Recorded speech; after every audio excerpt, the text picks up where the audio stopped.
Salut tout le monde, dans cette vidéo on va parler des différents types de baskets qu'on retrouve sur le marché. Et donc pour expliquer les différents types de baskets qui existent, je vais beaucoup me baser sur ce que la clinique du coureur dit. Donc la clinique du coureur, pour expliquer un peu ce que c'est une institution canadienne qui a été fondée par Blaise Dubois, qui est un kinésithérapeute du sport canadien. Et donc, eux, leur rôle, ou leur mission, en fait, c'est de prendre toutes les études scientifiques qu'on trouve sur la course à pied et d'en faire un résumé pour, voilà, pour savoir quelles sont les bonnes pratiques d'un point de vue scientifique pour courir. Et donc voilà. Donc, ici, je fais une petite aparté. Je sais qu'il y a d'autres manières de penser, d'autres courants philosophiques pour comment choisir ses baskets, comment courir et tout ça. L'idée, c'est pas de savoir qui a raison, qui a tort. Voilà, il y a des gens qui sont pro-clinique du coureur, d'autres qui ne le sont pas parce qu'ils pensent que d'autres courants philosophiques sont meilleurs.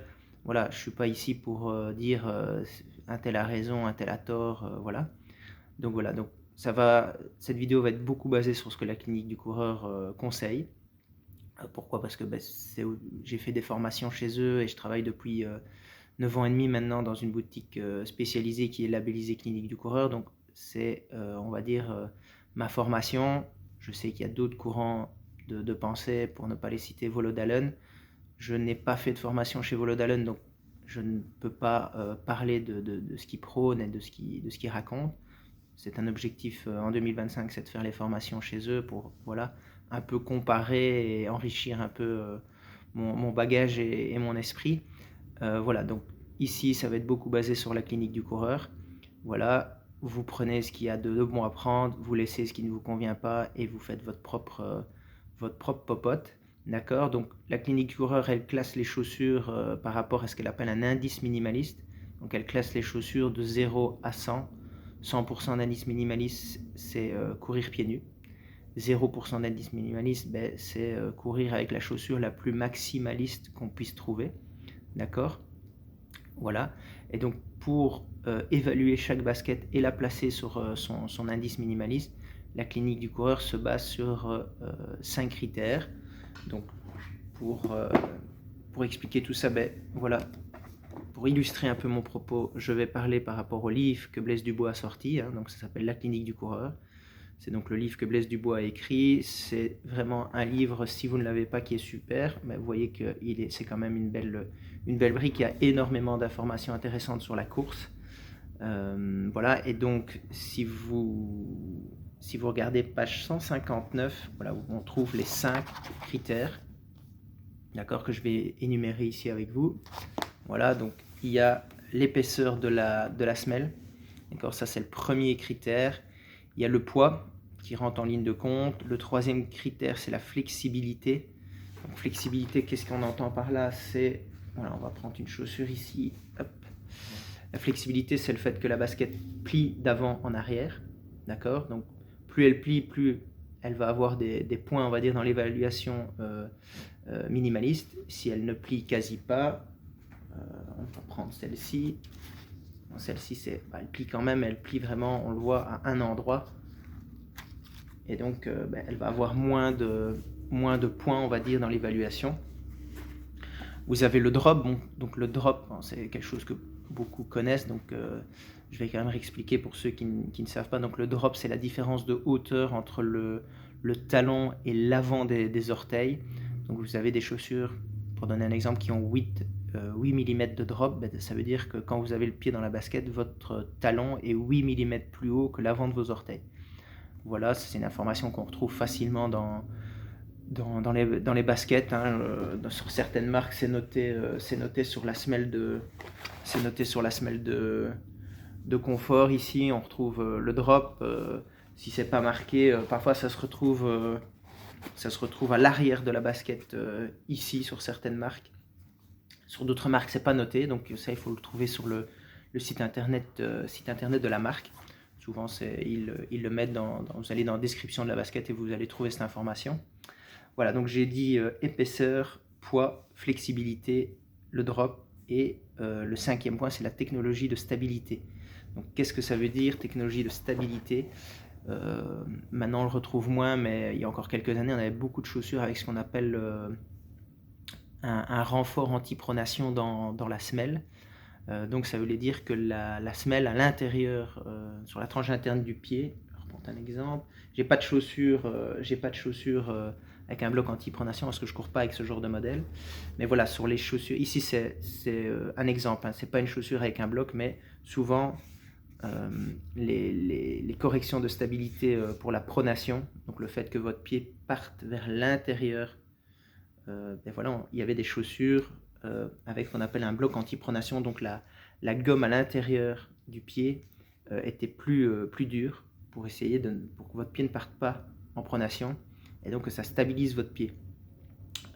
Voilà, donc il y avait beaucoup de chaussures comme ça. Maintenant, les marques commencent à arrêter ce genre de modèle parce qu'on s'est rendu compte que ben, la pronation, c'est pas un défaut, c'est pas une maladie, c'est juste un mouvement anatomique du pied, le fait que votre pied parte vers la tranche interne de votre pied.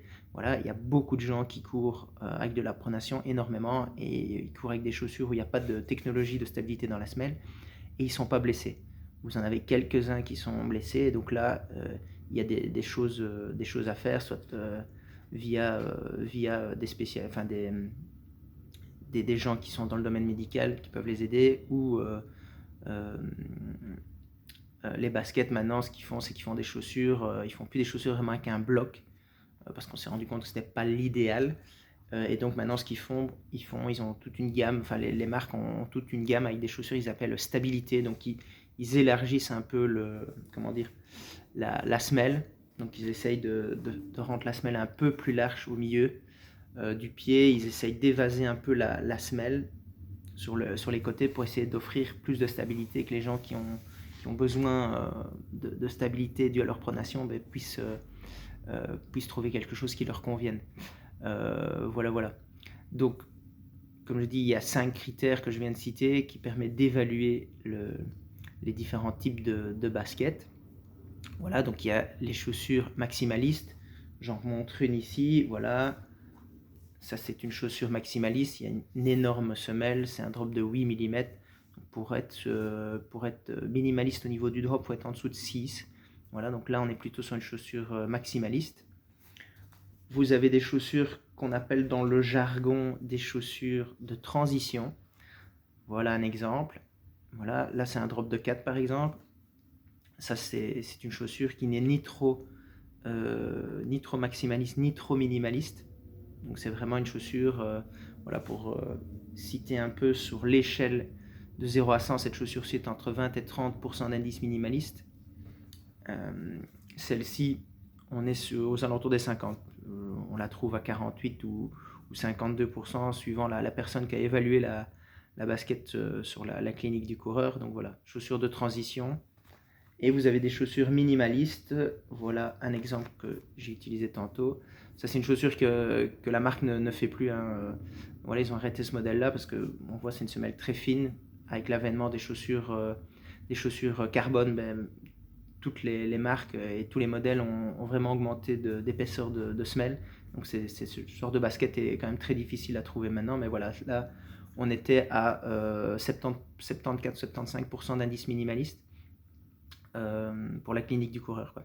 Voilà un peu les différents types de baskets. Et vous avez depuis quelques années maintenant l'avènement des chaussures carbone, avec plaques de carbone ou avec des plaques de nylon. Ici c'est un modèle avec une plaque en nylon. Donc le nylon est quand même un peu plus souple, la durabilité de la vie de la basket est quand même est un peu plus longue. Mais voilà, depuis quelques années maintenant, on a vraiment on a ce genre de basket maintenant sur le marché qui vient enrichir pour ceux qui aiment bien, et voilà, c'est venu enrichir un peu le panel de basket qu'on peut trouver pour courir. Voilà.